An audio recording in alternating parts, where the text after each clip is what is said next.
Monggo, monggo. Silakan. Iya, ini saya interupsi sama Kang Raja Wali ya. Artinya bagaimana malaikat mau membela Ba'alawi, walaupun itu seandainya orang malaikatnya dikuyo-kuyo sama Ba'alawi, kok gimana sih sampean? Ya, saya kira itu Malaikat bahasa jengkel. istilah itu. Bahasa Nah istilah iya, nggak walau bisa, wis jangan dibahasakan seperti itu. Itu tidak bagus. Ayo yang baik. Ya Ayo memang lanjut. sih tadi itu Balawi itu ya yang nggak punya cuma satu tok malu. Wong anjane cangkem ya mau rai gedek batuk blek cangkem kobokan.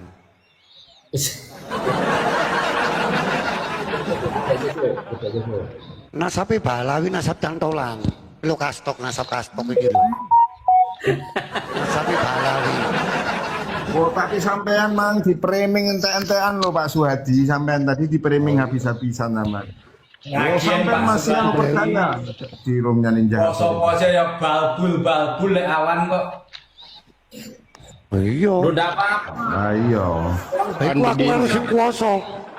Kalau Kan begini, ditanyai Kang Cocok. kenapa Analoginya saya ini sederhana sama sebetulnya. sama para gini Raja Wali ini masalah saya nggak puasa. Saya ini GS-nya Habib Habib.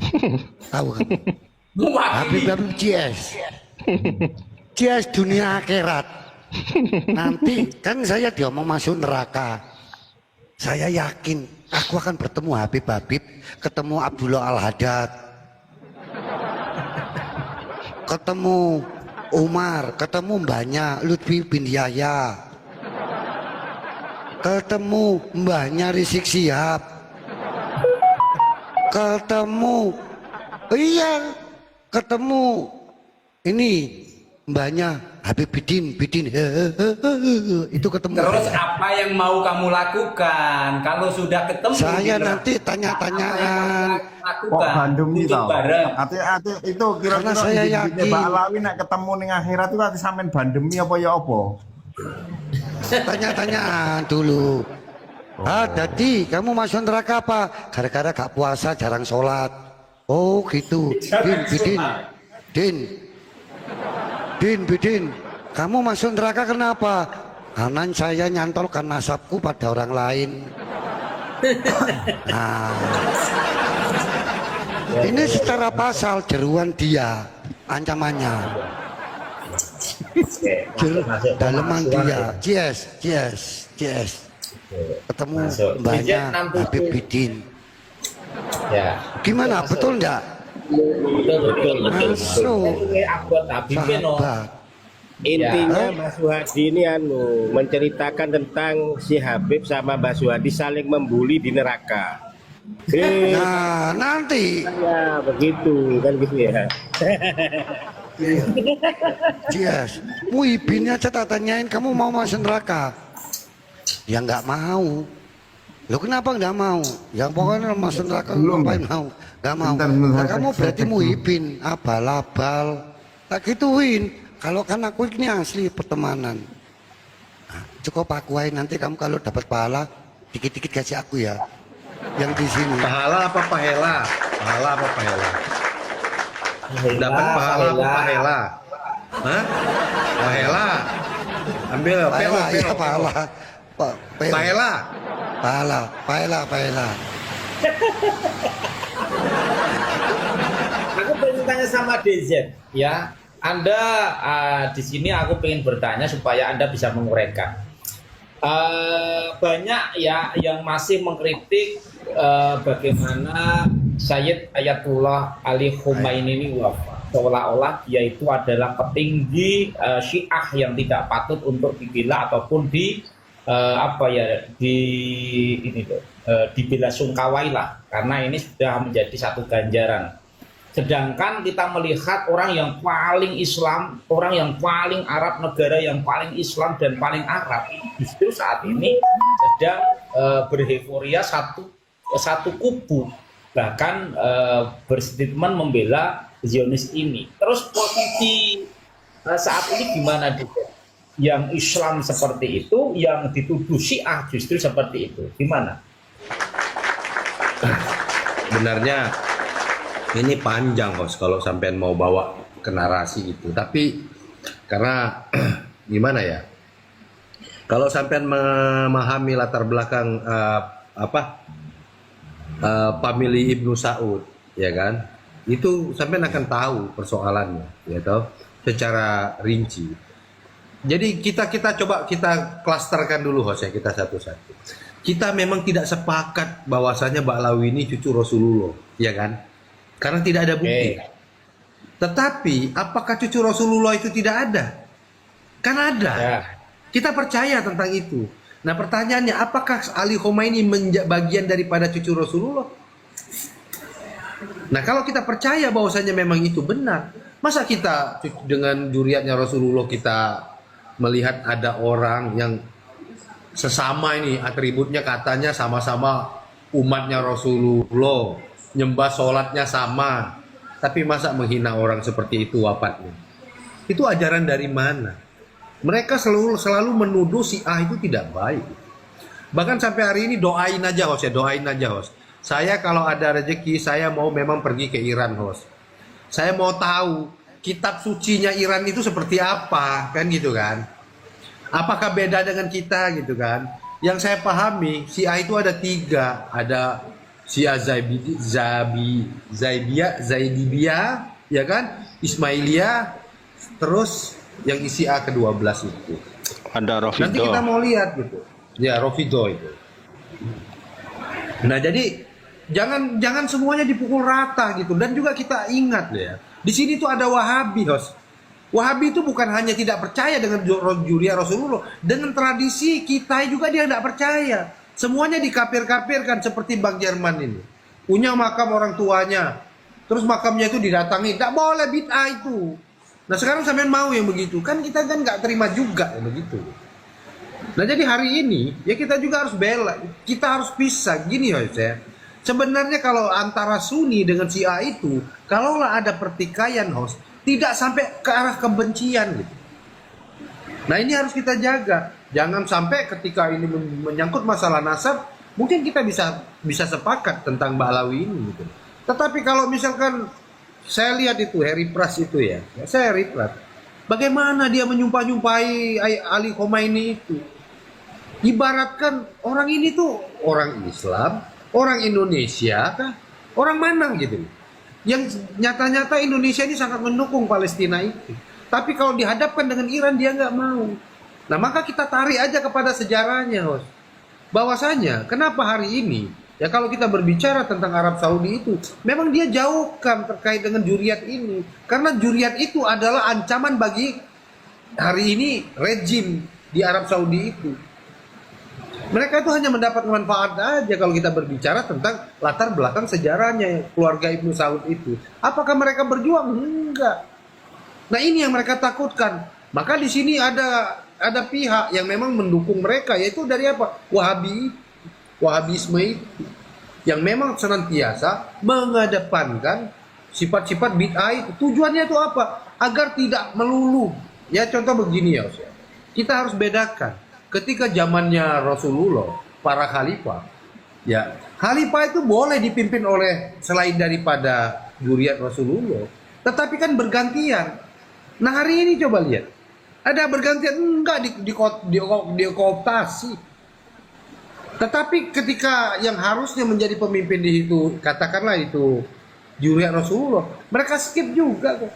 Artinya semua ini adalah apa namanya itu kepentingan politik dan berani menghancurkan pihak lain. Nah kita sebagai masyarakat ini kembalilah kepada hitoh kita, kepada panding powder kita, bahwasanya di amandemen di pembukaan Undang-Undang Dasar itu jelas bahwa kemerdekaan itu adalah hak segala bangsa, ya kan? Dan penjajahan di atas dunia itu harus dihapuskan. Nah, negara kita itu udah menganut konsep itu. Jadi ketika ada orang mendukung Israel, ya maaf ini, kalau Wahabi itu saya lihat justru mendukung Israel. Nah, apakah kita mau dekatin? Ya jangan mau lah Bang Jerman, ya kawan-kawan sekalian. Kita harus tegak lurus saja dengan prinsip dasar negara kita. Seperti itu. Itu harus. Oke, ya.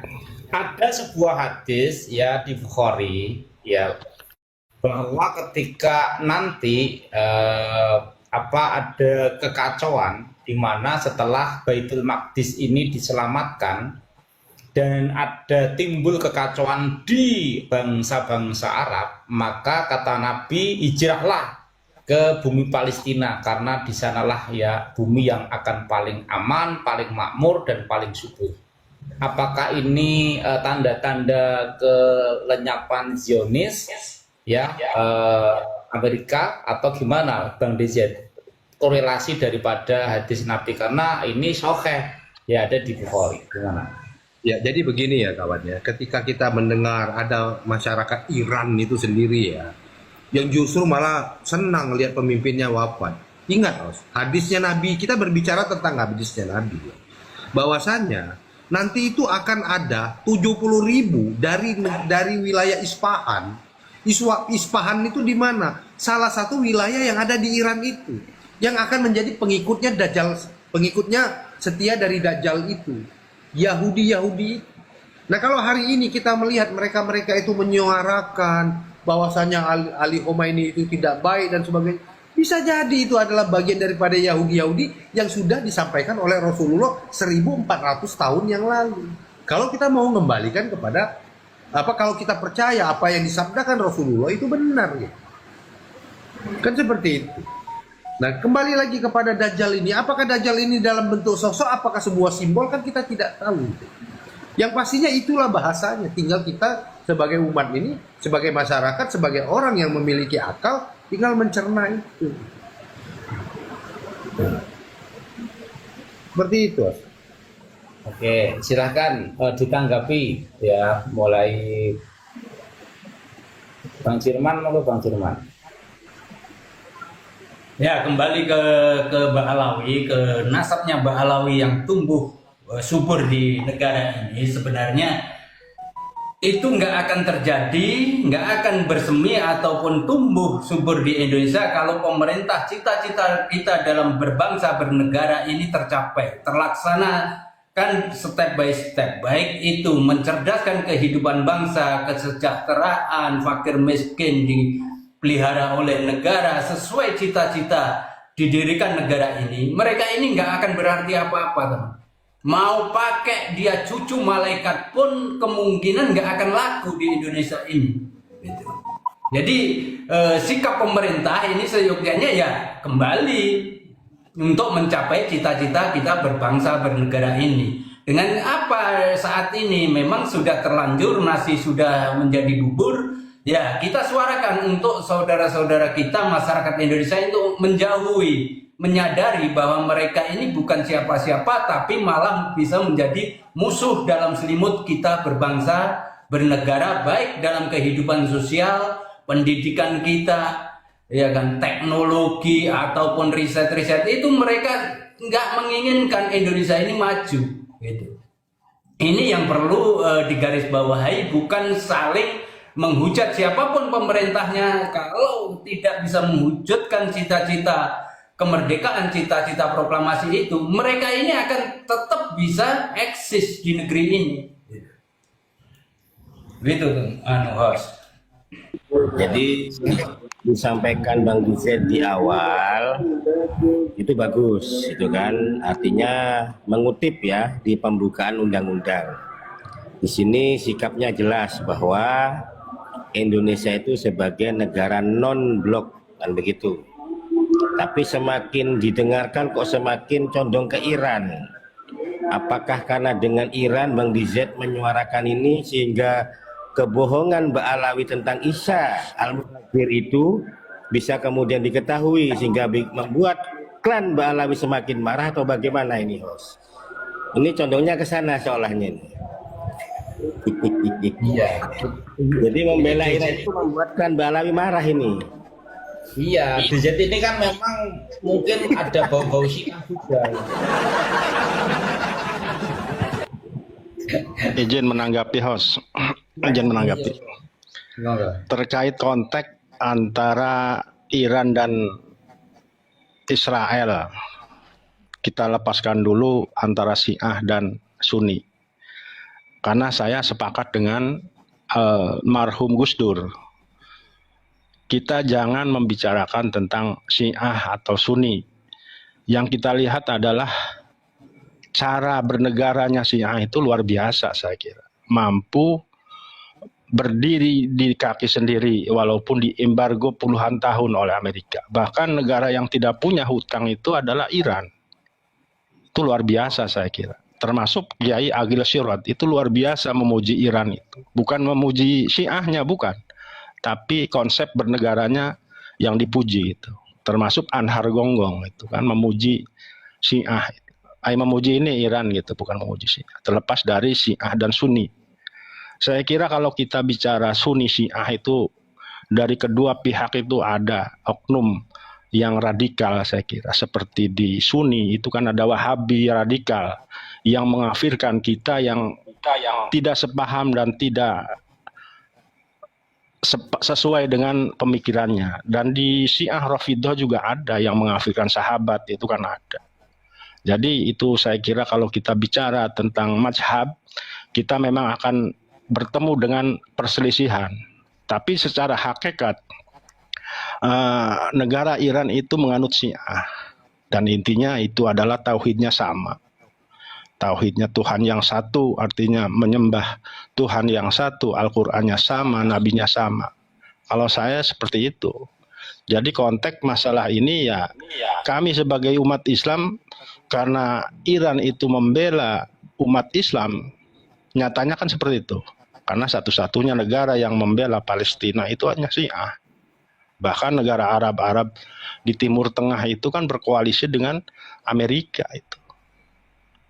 Itu kalau kita bicara fakta. Faktanya yang mampu melawan hegemoni Israel dan Amerika itu Iran. Saya kira seperti itu, host.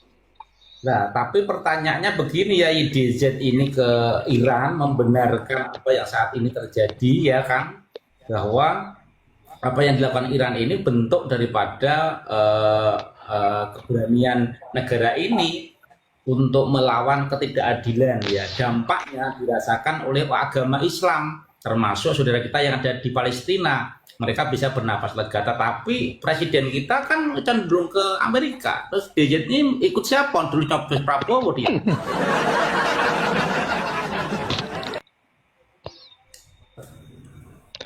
Nggak boleh ya. Lanjut.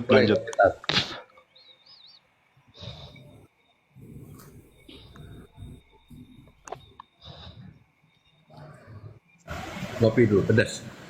Jadi begini Yos, terhadap board of peace yang ditandatangani oleh Pak Prabowo, mungkin pemerintah itu punya pandangan sendiri ya kan.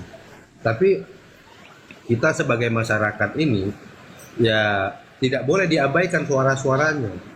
Nah, tinggal bagaimana pemerintah itu menjelaskan kepada kita, karena menurut kita board of peace itu kurang bijak gitu loh untuk saat ini. Walaupun kita memandang pemerintah punya pandangan yang berbeda, tapi paling tidak apa yang menjadi suara kita hari ini itu tidak boleh dibungkam.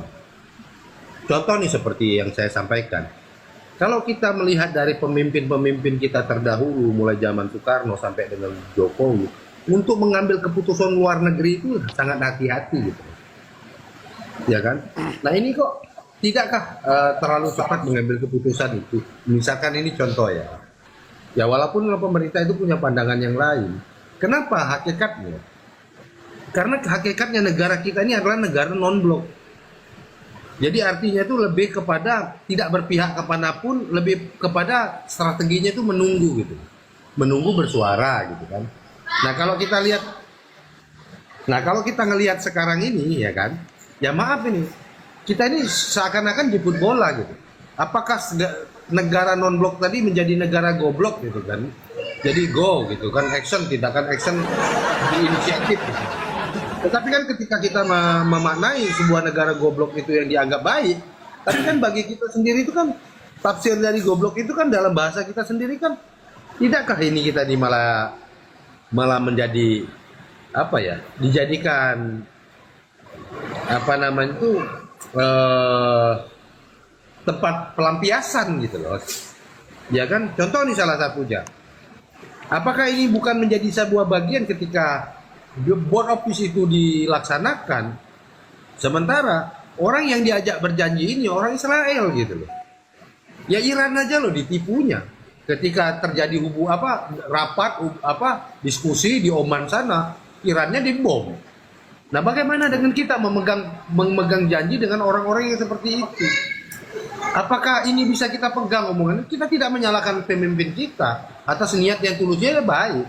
Tapi tidakkah ini malah justru dimanfaatkan Indonesia ini untuk memperluas wilayah Israel itu, orang-orang Palestina dilemparnya ke kita gitu. Karena kita menjadi bagian board of peace. Apakah seperti itu tidak boleh ditafsirkan sebagai gagasan mereka? Kita dengan masyarakat yang hari ini tuh melihat terlalu skeptis dengan Israel itu, kan sah-sah saja gitu. Pertanyaannya begini, DZ, ya Prabowo ini kan masuk ke board of peace ini kan yang jelas keadilan menurut Trump, menurut Amerika, bukan keadilan menurut kebanyakan negara di dunia ini. Ini hanya politiknya Amerika, ya. Dan ini Prabowo kalau saya melihat, apakah langkahnya ini tidak tepat, justru malah terjebak daripada keputusannya sendiri. Sedangkan di sisi lain saat ini loh yang kita lihat loh ya, itu justru negara-negara yang pro Amerika, contoh ya negara NATO, ini sudah mulai menghindar, tidak patuh lagi untuk ya menyerang Iran. Justru mereka menutup diri, seperti Spanyol lah, Perancis lah, nggak mau, ya Inggris lah, nggak mau sekarang. Gimana sih? Kok malah Indonesia masuk ke sana? Iya.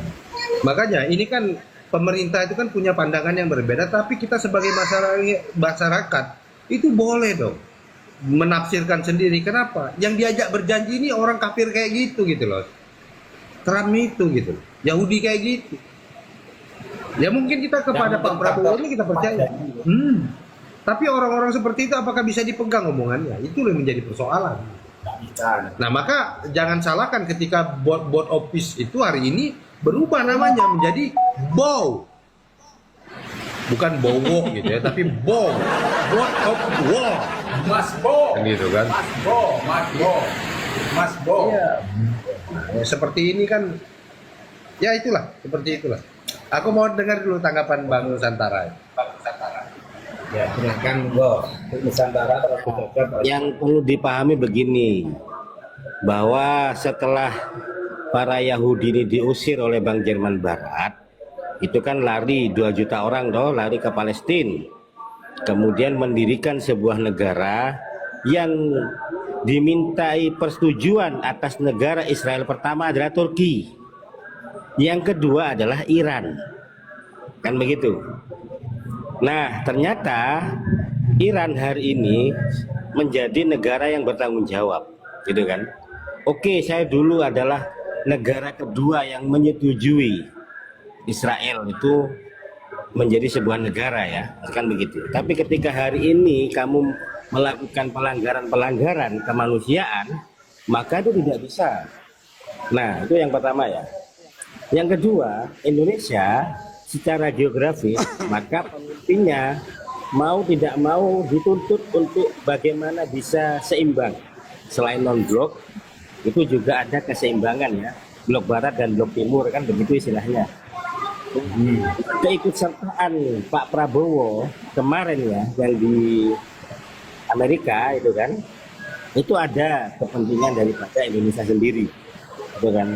Artinya kita boleh, gitu kan, melakukan pembelaan terhadap Palestina itu mulai dari dulu, tapi jangan dilupakan bahwa ada kepentingan negara yang juga harus dilakukan itu kan, di tengah keseimbangan secara geografis tadi.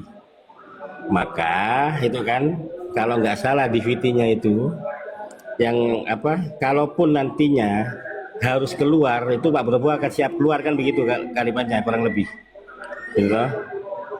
Begitu Bang Dizet. Itu catatannya Bang Dizet, catatannya itu. Baik. Saya boleh jawab Mas ya, Enggak apa-apa ya, sorry ya. Saya jawab dulu. Lagi bintangnya Soalnya gini Bang, saya mewakili masyarakat ya kan. Kalaulah misalkan kita itu boleh bekerja sama, ada hubungan, boleh bekerja sama dengan Israel gitu. Undang-undang kita tuh tidak menganjurkan itu kok. Bahkan sampai hari ini kita tidak punya hubungan bilateral kok dengan Israel itu gitu. Nah jadi ketika misalkan pemerintah itu ingin melaksanakan kerjasama dengan Israel itu dalam bentuk apapun selain dari perdagangan dengan pariwisata ya, rubah dulu undang-undangnya gitu loh. Jangan sampai kita melihat ini tuh sebuah kebijakan, tapi justru melanggar sebuah aturan. Kan ini tidak boleh gitu loh. Nah, yang kita lihat di sini aturannya. Masa si penyelenggara negara itu melanggar aturan? Nah, hal seperti ini itu harus wajib ditangkap oleh pemerintah hari ini, terutama Pak Prabowo. Jika kritik ini kita lalu dipanggil, lalu besok dipanggil, disuruh diam, ya saya nggak mau diam. Gitu. Karena ini asli suara dari masyarakat. Dan dia harus jelaskan kenapa harus bergabung dengan BOW itu? BOM. Board of Peace. Iya. Iya. Kalau kita kan melihatnya BOW itu. Board of War. Tapi seperti itu, Bang. Ya, tapi narasi-narasi presiden ini offset loh, Bang DZ, tentang bagaimana dia terus menyuarakan Israel itu seolah-olah patut untuk dibela, ya harus dilindungi dan macam-macam lah. Ini pernyataan-pernyataan seorang presiden yang menurut saya offset ya. Tapi tidak tahu kalau menurut sampean gimana, Bang DZ? Ya, kalau menurut saya justru offset, Karena kembali lagi, kecuali kalau amandemen undang-undang kita itu rubah, tidak ada lagi, maka penjajahan di atas dunia harus dihapuskan. Hapuskan kalimat itu gitu loh. Maka penjajahan di atas dunia harus didukung gitu. Nah, mungkin gitu. Kalimatnya harus dirubah. Jadi tadi kan itu Anda kan bilang Indonesia non-blok, tidak blok-blokan, tetapi dengan narasi-narasi terakhir ini justru malah sudah berblok ini, bukan non-blok menurut saya. ya goblok. Ada inisiatif inisiatif bergerak gitu loh. Ya makanya kalau kita mau jadi negara goblok gitu kan, ya kita hapuskan aja amandemen itu dalam pembukaan undang-undang dasar itu. Penjajahan di atas dunia itu harus dihapuskan. Kalimat itu yang harus dibuang. Penjajahan di atas dunia harus didukung. Mungkin enggak? Mungkin bisa. Karena apa yang dilakukan oleh Israel itu kan menjajah gitu. Dan dasarnya terbentuknya undang-undang dasar kita, salah satunya alinea pertama undang-undang dasar itu kan melihat realita yang terjadi di Palestina itu. Ya kan? Oke, Oleh sebentar berada aja, ditahan di situ dulu. Saya pengen nanti teman-teman menanggapi. Ini narasi saya ya, asumsi saya ya. Kalau nanti saya ada yang keliru bisa diluruskan, tetapi ini pertanyaan ya. Mungkin enggak ya seorang Prabowo karena keterbatasan daripada fisik, ya otomatis karena usianya sudah tua ya. Dia itu ada banyak pembisik, yang pembisik-pembisik itu pro dengan Amerika dan mempunyai kepentingan daripada tangan panjang Amerika untuk menggunakan presiden ini ya masuk kepada jebakan Amerika. Ada enggak kira-kira, ini pertanyaan asumsi saya enggak. Ini saya menduga ada tapi enggak tahu, monggo. Bebas siapa boleh. Yang perlu saya tanggapi yang kalimat pro ya. Jadi kerjasama bilateral ya antar negara itu tidak menunjukkan pro ya. Kan begitu. Tergantung pada kepentingan kedua belah pihak. Kan begitu. Jadi ketika ada kerjasama dengan Amerika, apa kemudian kita pro dengan Amerika? Oh tidak. Tidak Bang Skincare gitu loh. Nah maksud saya begini, kembali ke Bang Disit. Kalau pertanyaannya Bang Skincare terlalu inilah ke Bang Disit aja dulu. Maksud saya begini Bang Disit, itu tetap apa namanya kita tidak akan mentoleransi ya Israel kan gitu dalam hal kemanusiaan, kemerdekaan itu kan. Nah kita tetap tidak akan mentoleransi itu, tapi bahasanya harus fair. Maksud saya begitu. Saya masih belum menemukan gitu loh Bang Disit. Maksud saya begitu. Maka saya tidak setuju ketika ada ini dengan Israel. Tidak setuju. Karena poin pertama Indonesia dalam hal kemanusiaan itu belum dilakukan oleh Israel. Kan begitu. Terkait dengan apa? Kemanusiaan di Palestina. Seperti itu. Tapi secara kalimat itu harus ini Bang Dizet, apa disampaikan secara fair. Maksud saya begitu. Apa kira-kira gitu loh maksud saya. Kalau hanya tadi kalau pro bukan pro maksudnya. Tetap ada kepentingan antar negara masing-masing tetap ada. Tapi alhamdulillah tidak pernah ada ya Indonesia dengan Israel bekerja sama tidak pernah ada. Monggo. Jadi begini Bang, ya Bang Nusantara ya, kita tuh tidak boleh membuat pernyataan mendukung dalam sebuah kalimat pun tidak boleh. Undang-undang kita mengatur itu gitu loh. Bahkan seperti tahu di zamannya Presiden Jokowi ingin melaksanakan Piala Dunia, ya kan? Piala Dunia berapa itu? U21 kan? Itu kan batal hanya karena apa? Indonesia menolak hadirnya Israel itu. 23. Karena bendera Israel itu tidak boleh berkibar di Indonesia ini. Nah, jadi ketika misalkan ada pemerintah kita itu yang terkesan mendukung, itu wajar kalau memperoleh kritik dari masyarakat gitu. Sampai segitunya loh negara kita ini kepada Israel itu. Nah, jadi ketika misalkan ada pihak-pihak yang mendukung itu, ayolah kita kembali lagi kepada kitohnya. Bahwasanya memang negara kita tuh nggak sepakat dengan penjajahan itu yang dilakukan oleh Israel kepada Palestina. Nah, kalau hari ini seperti yang disampaikan oleh host tadi, apakah ada pembisik-pembisiknya? Ya kita harus lihat host, di negara kita ini tidak selalu melulu dari pihak-pihak itu yang mendukung Palestina. Sebagian juga itu harus ada yang mendukung Israel. Nah, tinggal kita lihat latar belakangnya aja, terutama dari sisi basic agamanya. Yang sedih itu oke lah kalau agama bukan non muslim oke lah kita pahamin itu. Nah, bagaimana dengan agama muslim ini yang harusnya menjadi satu tapi terpecah-pecah seperti yang saya katakan tadi terhadap Harry Pras itu, kok malah mendukung si Israel, itu kan lucu gitu. Itu host, jadi tariannya ke sana. Ya, Mbak Rila Wigiati, Mbak Rila.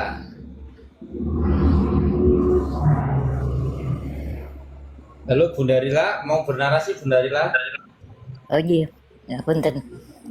Ya, Oke. kalau untuk pro-nya itu ke Israel itu mesti harus dilihat dulu latar belakangnya. Apakah ada faktor pribadi yang bersinggungan dengan itu harus dikesampingkan. Itu harus teliti mungkin. Karena nanti kalau terjadi perang itu yang dirugikan adalah rakyat kecil, warga yang tidak atau rakyat masyarakat yang tidak bersalah. Hanya itu yang harus dipikirkan. Yang sangat berat itu adalah pri kemanusiaannya. Hanya itu aja nggih, matur nuwun. Oke. Yai Bindoro, assalamualaikum Yai Bindoro. Waalaikumsalam warahmatullahi wabarakatuh. Ya, ini tentang bubernya di istana jadi sorotan karena apa yang disuarakan Bindoro hampir 4 tahun ya, protesis ini ternyata tidak berbanding lurus. Ya, terbukti di istana kemarin buber yang mengundang banyak tokoh-tokoh agama termasuk petinggi-petinggi ormas, tidak luput juga petinggi HTI, FPI, bahkan ormas-ormas yang lain yang di situ ada kibin-kibin yang jelas mengkritik pemerintah dulu sangat keras, pemerintah Togut, pemerintah Dajjal, istana iblis. Nah, tapi sekarang justru bereuforia dan itu disambut seorang presiden seolah-olah tidak pernah ketemu sahabat atau saudara lama terus ketemu. Menurut Bindoro gimana? Ya, memang harus seperti itu. Ini harus sudah dalam rangka kemajuan dikarenakan perbedaan itu mampu disatukan oleh seorang presiden. Itu bagus sekali. Ini langkah yang baik. Kalau kita liar dulu itu gitu loh. Kita itu tidak bisa menselaraskan sebuah narasi atau kesepakatan di negara yang demokrasi ini. Tidak bisa, saudari. Kita ya yang dilakukan presiden itu bagus itu. Meminta pendapat tentang tanggapannya yang terjadi di Timur Tengah saat ini gitu loh. Dan apa itu pemerintah akan meresapi ataupun mengakomodir apa dari semua pendapat-pendapat tersebut. Kan ada itu apa itu penjelasannya dari siapa itu Al-Muhajir itu gimana itu bagus Kang Skincare. Oke, di sisi lain bagus ya pandangan Bindoro. Boleh berpandangan berbeda. Mungkin Gus Cocok Bolowi tadi terpental, monggo Gus. atau menyimak atau mau bernarasi, Gus? Logika terbaliknya begini, tujuan daripada Indonesia membela Palestina ya, selain kemanusiaan itu kan bagaimana Palestina itu diakui kembali sebagai negara yang merdeka oleh dunia, dalam hal ini PBB kan. Nah, logika terbaliknya begini, ketika itu sudah terjadi, Palestina diakui kembali sebagai negara merdeka, maka sikap Indonesia harus bagaimana, kan begitu. Nah, gitu maksud saya. Begitu ya Bang Dizet ya? Ya, tapi itu kalau kita hadapkan dengan hadis itu sangat tidak mungkin itu loh Bang Nusantara. Karena Palestina itu tidak akan merdeka. Karena justru Palestina itu akan dihilangin. Itu masalahnya gitu loh. Nah, tinggal kita aja menggunakan tafsir pendekatan-pendekatan ini. Nah, maka saya tuh sepakat ketika ada, ya kita percaya dengan presiden kita, niat baiknya itu percaya. Tapi apakah kita bisa percaya dengan Israel ini? Itu loh masalahnya. Masalahnya di situ. Kita memang harus percaya dengan ini Dirjen sudah menyinggung hadis ini, Bindoro. Gimana nih Bindoro? Luruskan Bindoro. Ada.